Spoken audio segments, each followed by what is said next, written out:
Friends welcome back to our channel. Friends मैं आपने last time question पूछ्यो હતો કે employment pension scheme is framed under which section of code on social security. રોજગાર પેન્શન યોજના સામાજિક સુરક્ષા સંહિતાના કઈ કલમ હેઠળ બનાવવામાં આવી છે? ઓપ્શન એ કલમ 15, ઓપ્શન બી કલમ 20, ઓપ્શન સી કલમ 10 કે ઓપ્શન ડી ઉપરોક્તમાંથી કોઈ નહીં। અને ફ્રેન્ડ્સ આપ સૌએ મને પ્રશ્ન નંબર 10 માં કોમેન્ટ કરીને જવાબો આપ્યા છે અને લગભગ આપ સૌના જવાબ સાચા છે। પ્રશ્ન નંબર 10 માં સાચો જવાબ એ બની જશે કલમ નંબર 15। યસ ફ્રેન્ડ્સ, આજે આપણે ફરી એકવાર મળ્યા છીએ અને વાત કરવાના છીએ આવનારી ઓલ ઇન્ડિયા બાર એક્ઝામિનેશન માટે બહુ જ અગત્યનો સબ્જેક્ટ લેબર લો વિશે। લેબર લો એટલે કે મજૂર કાયદાના આજે આપણે બીજા બહુ જ અગત્યના એમસીક્યુઝ જે પરીક્ષાની દ્રષ્ટિએ મહત્વના છે એના વિશે ચર્ચા કરવાના છે। તો આ વિડીયોને એન્ડ સુધી જોજો જેથી આપ સમજી શકો કે કયા પ્રકારના એમસીક્યુ બની શકે અને આપ એક પ્રશ્નનો જવાબ કઈ રીતે સાચો આપી શકો। તો બિલકુલ સમયને નહીં બગાડીએ, બસ જે પણ કોઈ સ્ટુડન્ટ ચેનલ પર નવા છે પ્લીઝ ચેનલને સબસ્ક્રાઇબ કરી લો, બેલ નોટિફિકેશન આઇકોનને ઓન કરી લેજો જેથી આવનારા મોસ્ટ ઇમ્પોર્ટન્ટ વિડીયોના નોટિફિકેશન આપ સૌને સૌથી પહેલા મળી જાય। શરૂ કરીશું આજનો વિડીયો।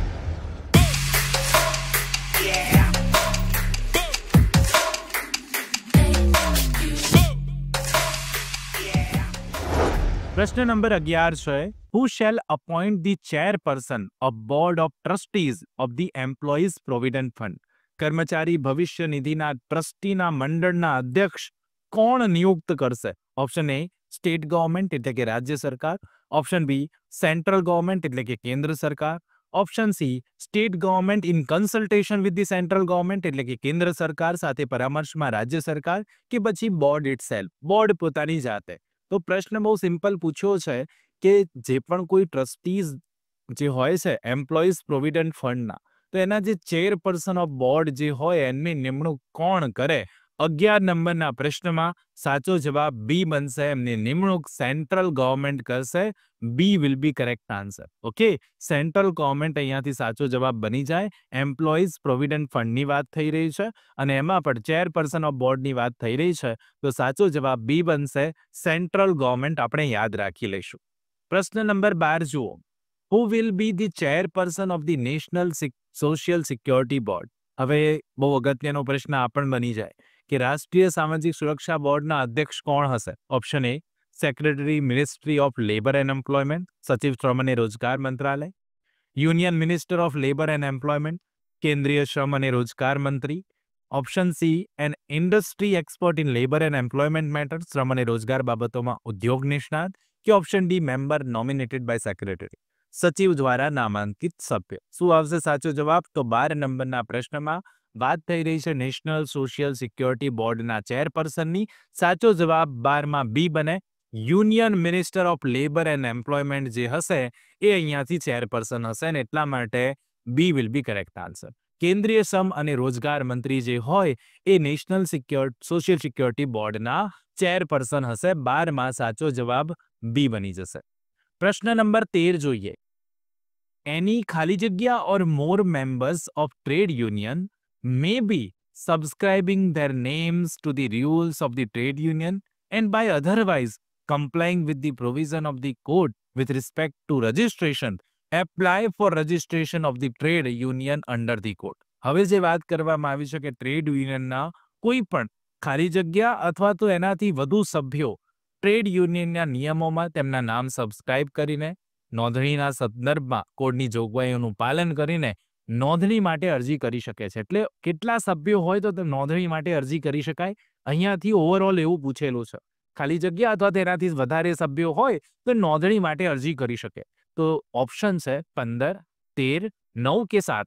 શું આવશે સાચો જવાબ? પ્રશ્ન નંબર 13 માં સાચો જવાબ ડી આવે। આપણે યાદ રાખી લઈશું 7 કે તેથી વધુ સભ્યો હોય ટ્રેડ યુનિયન માટે તો એ રજીસ્ટ્રેશન કરાવી શકે। સબસ્ક્રાઇબિંગની પ્રોસિજર જે છે એ રજીસ્ટ્રેશનની અરજી સાથે મોકલી શકે, નોંધણી કરાવી શકે। સંખ્યા અગત્યની છે, 7 કે તેથી વધુ મેમ્બર્સ હશે તો આ અરજી કરી શકાય। 13 નંબરના પ્રશ્નમાં સાચો જવાબ ડી બની જાય, 7 ઓર પ્લસ। ઓકે, 7 કે તેથી વધુ વ્યક્તિઓ હોય તો એ ટ્રેડ યુનિયન માટે એપ્લાય કરી શકે, સબસ્ક્રાઇબ કરી શકે અને નોંધણી કરાવી શકે।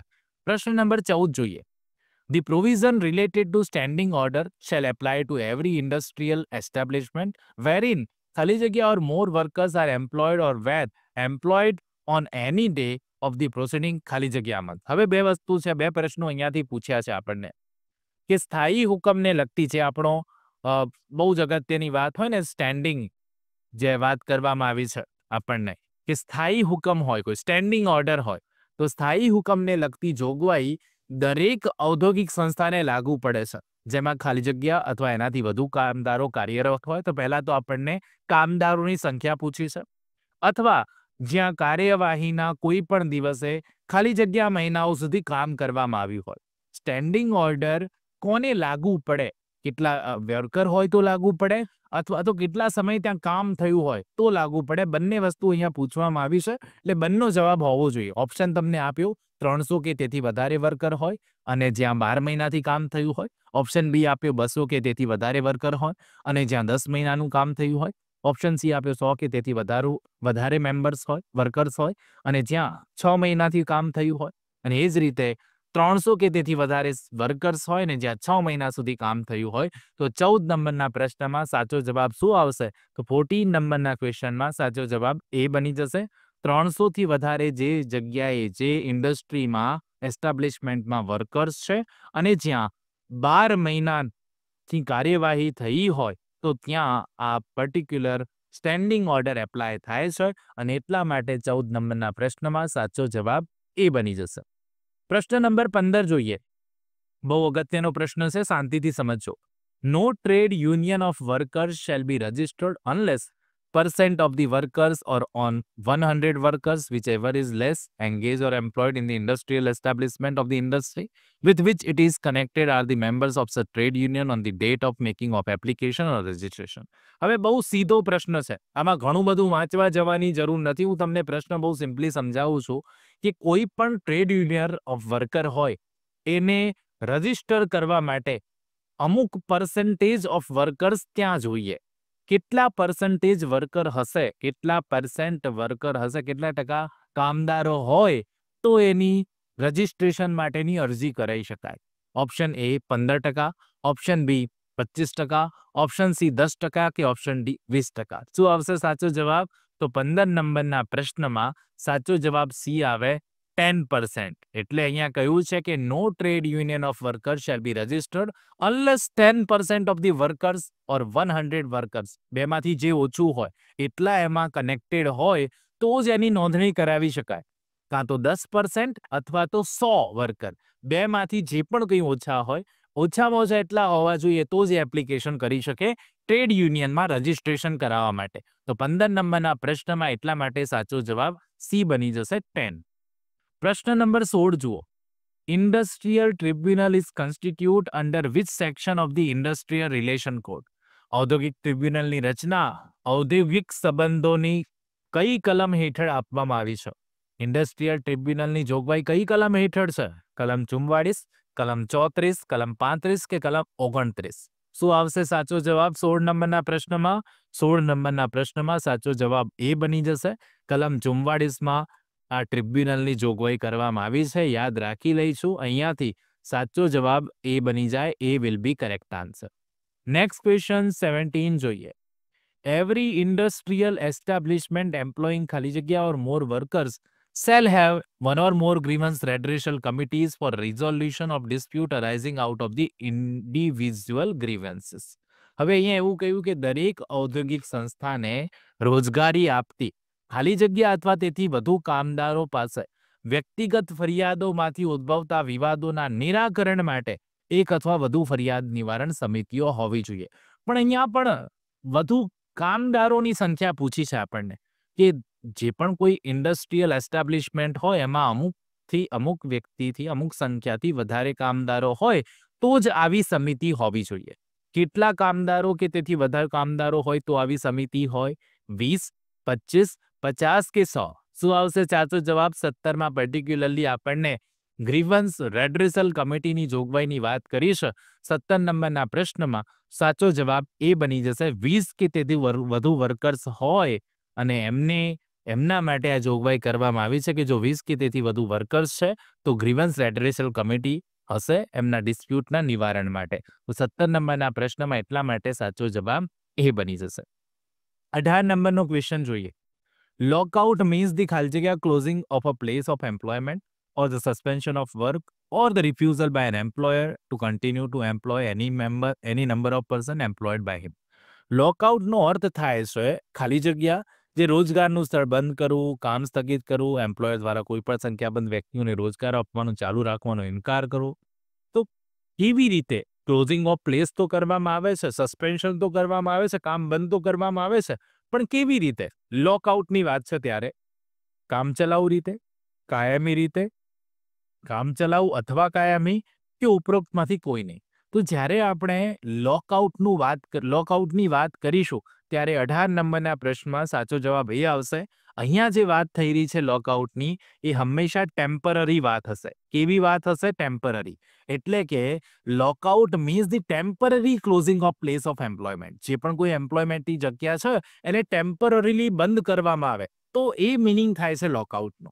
ઓકે, તો જ્યારે પણ લોકઆઉટ શબ્દ આવશે ત્યારે આપણે યાદ રાખીશું કે ત્યાં ટેમ્પરરી ક્લોઝિંગ ઓફ પ્લેસ છે. કોઈ પણ એમ્પ્લોયમેન્ટની જગ્યા જેને કામ ચલાઉ રીતે બંધ રાખવામાં આવે તે પર્ટિક્યુલર સિચ્યુએશનને આપણે લોકઆઉટ કહીએ છીએ. તો 18 નંબરના પ્રશ્નમાં સાચો જવાબ એ બની જશે. 19 નંબરનો પ્રશ્ન જોઈએ. Standing orders means the orders relating two matters set out in the ખાલી જગ્યા શેડ્યુલ. સ્ટેન્ડિંગ ઓર્ડરનો અર્થ છે કે જે પર્ટિક્યુલરલી કઈ અનુસૂચિમાં નિર્ધારિત બાબતોનો આદેશો છે. અનુસૂચિ આપેલી છે સ્ટેન્ડિંગ ઓર્ડર બાબતે, એ કઈ અનુસૂચિમાં છે? સેકન્ડ, ફર્સ્ટ, થર્ડ કે ફોર્થ? તો 19 નંબરના પ્રશ્નમાં સાચો જવાબ બી આવશે. સ્ટેન્ડિંગ ઓર્ડર્સની જોગવાઈ ફર્સ્ટ અનુસૂચિમાં આપેલી છે.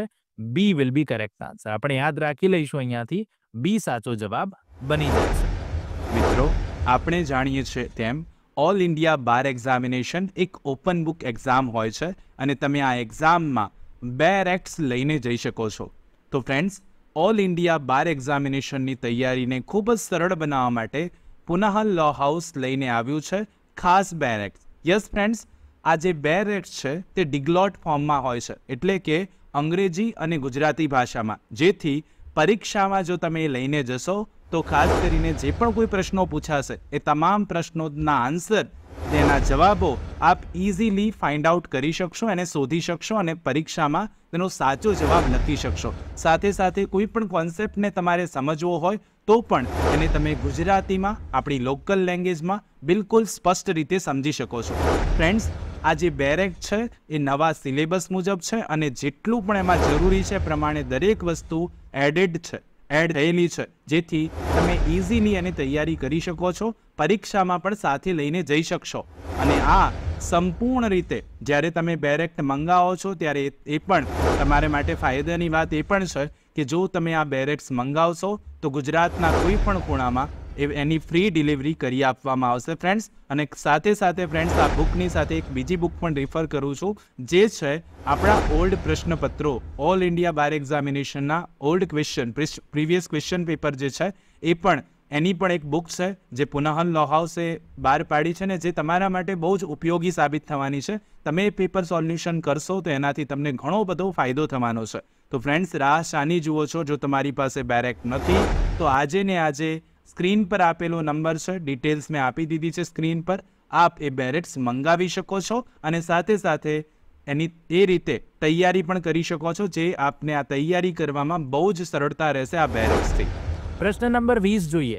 Vote is the duration of maternity benefit provided code on social security? આ બહુ અગત્યનો પ્રશ્ન છે.